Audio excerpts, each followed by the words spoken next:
Even on just a cold, dreary January day, last October is never far away in Northwest Dallas. I know it's a little depressing for the neighbors that have to drive through. While some tornado-damaged homes have been cleared out, still so much of the path of the EF3 storm looks like it did on October 20th.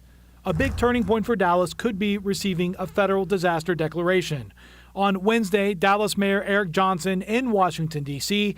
to meet face-to-face with FEMA Administrator Pete Gaynor. The mayor tweeting, "We remain confident we'll receive federal assistance." FEMA says the storms in Texas caused over $32 million in damage to public infrastructure. Think of things like traffic signals. But that total is still short of the $38 million needed to get a presidential declaration. We know the out-of-pocket costs are going to be greater than that threshold. Councilmember Jennifer Gates represents the hardest hit areas where commercial properties near Preston and Royal are still waiting for demo permits. But the state is pushing for Dallas too.